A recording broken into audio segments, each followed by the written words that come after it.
Hello दोस्तों, मेरा नाम अभिषेक है। मैं एम्प्लॉयज़ रिलेटेड अपडेट्स लाता रहता हूं। दोस्तों आज है 24 अगस्त और आज के डेट के हिसाब से जितनी भी अपडेट्स रही दोस्तों, मैं लगभग पूरा एक ओवरव्यू आपको देना चाहूँगा।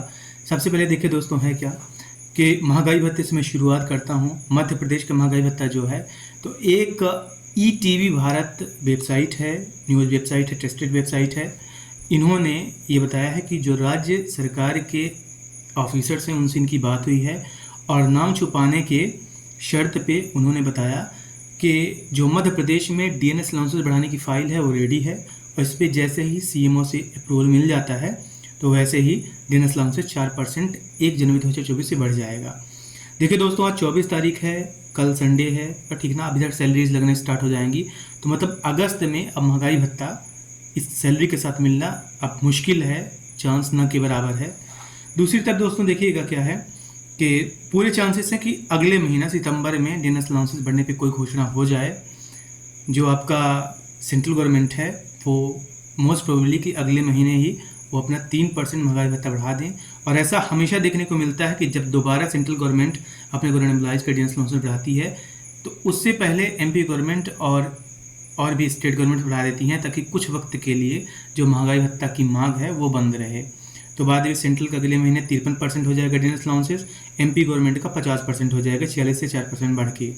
दूसरी तरफ दोस्तों, जो छत्तीसगढ़ गवर्नमेंट एम्प्लॉयज़ हैं उनका भी सेम एमपी गवर्नमेंट जैसा ही है। धारा 49 पुनर्गठन की वजह से जो दोनों स्टेट का डीएनएस अलाउंसेस है लगभग एक के बाद एक आसपास डेट्स भी बढ़ता है, क्योंकि दोनों जो स्टेट जो पेंशनर्स हैं जिन पर धारा 49 लागू होती है उनका सहमति दोनों स्टेट का होना ज़रूरी होता है उनका डीआर या फिर महंगाई राहत दी जाने के लिए। तो जो छत्तीसगढ़ के गवर्नमेंट एम्प्लॉयज़ हैं वो कल मतलब 25 अगस्त को वो एक प्रोटेस्ट की रूपरेखा बनाने के लिए एक बैठक करने वाले हैं।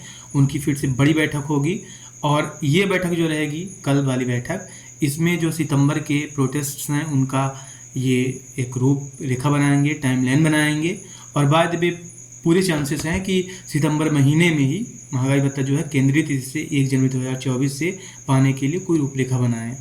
तो ये दूसरी बड़ी अपडेट है दोस्तों। तीसरी अपडेट देखिएगा, हिमाचल प्रदेश ये है, वहाँ पे जो गवर्नमेंट एम्प्लॉयज़ हैं तो महंगाई भत्ता उन्होंने जो कंसर्न जाहिर किया तो उस पर माननीय मुख्यमंत्री जो हिमाचल प्रदेश को उन्होंने बोला कि हमारी वित्तीय स्थिति भी सही नहीं है और जैसे ही हमारी वित्तीय स्थिति सही होगी हम इसकी समीक्षा करेंगे तो सितंबर के लास्ट तक हम इस पर जरूर कोई एक पहल करेंगे महंगाई भत्ता बढ़ाने का।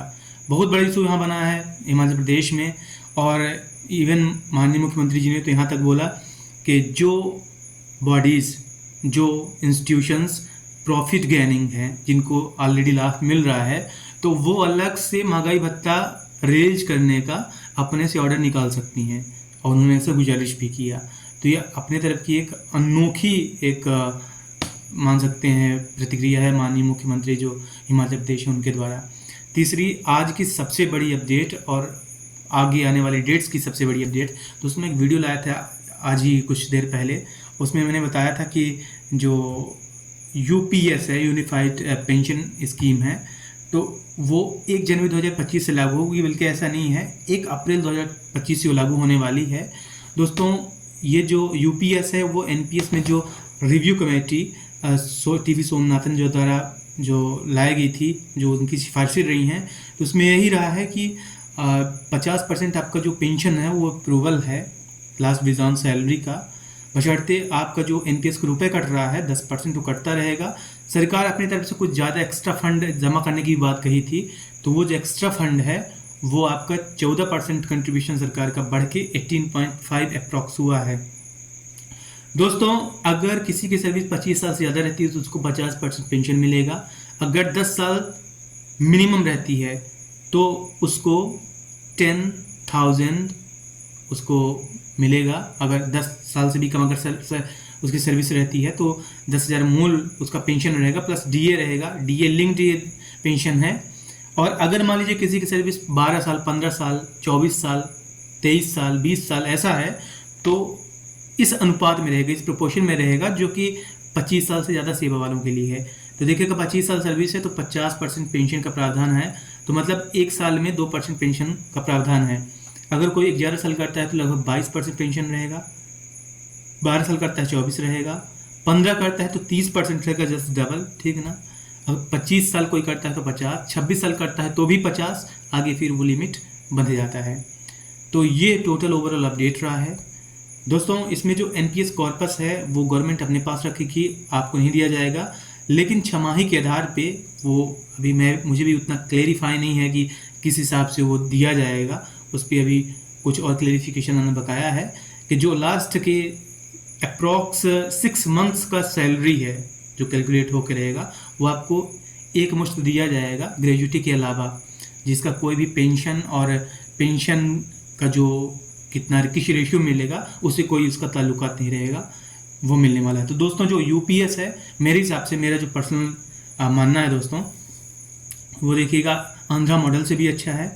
और जो एनपीएस में सुधार करने की बात जो गारंटीड पेंशन स्कीम के तौर पे इससे पहले मैं वीडियो लाया था और बातें चल रही थी, टीवी सोमनाथन जी ने उसे बोला था, सोमनाथन जी ने बोला था, तो मेरे हिसाब से उससे भी बेहतर कम से कम ये यूपीएस है। और बेहतर और होता है कि यदि गवर्नमेंट इस पे जो एनपीएस का रुपए कट रहा है वो ना काट के पेंशन जो है 50% ना करके इवन 40, 35, 30% के आसपास भी करती तो भी बेहतर रहता मेरे हिसाब से, क्योंकि जिस हिसाब से मार्केट ग्रो करेगा और जिस हिसाब से इन्फ्लेशन रहेगी तो उस हिसाब से जो पैसा रहेगा कॉर्पस एनपीएस का रहेगा वो काफ़ी बढ़ता जाएगा। फिर भी देखने वाली बात रहती है। टोटली अपडेट आज तक रही है जो यूपीएस है, मेरे हिसाब से मैं इसे एक्सेप्ट करता हूँ, मेरे हिसाब से काफ़ी बढ़िया है। पहले केंद्र सरकार में लागू हो जाएगी, उसके बाद जो स्टेट्स वेट कर रही थी कि क्या पेंशन उनको लागू करना चाहिए, तो इसी प्लान को, यूपीएस प्लान को ही सभी गवर्नमेंट्स पेंशन प्लान के तौर पे लेंगी। दोस्तों देखिएगा जिनको ऑलरेडी अभी अपना एनपीएस कॉर्पस निकाल चुकी हैं, फिर पेंशन उनको ऑलरेडी कम मिल रही है, तो उनको भी जो पेंशन है वो ज़्यादा कर दिया जाएगा। और या फिर आप बोल सकते हैं कि मैनेजमेंट कुछ भी करके कर लिया जाएगा, और जिनको कम पेंशन मिल रही है उनको भी इसी के तहत एक इन्फ्लेटेड या बढ़ा हुआ पेंशन मिलने लगेगा। तो दोस्तों 2004 के बाद से या फिर जिन स्टेट्स में पेंशन बंद हो चुकी थी वहाँ भी इसी फार्मूले को लागू किया जाएगा। अब यूपीएस जो है वो ओपीएस का जगह ले लिया है, इवन आप बोलें मोस्ट प्रोबेबली तो आप एनपीएस बोलें।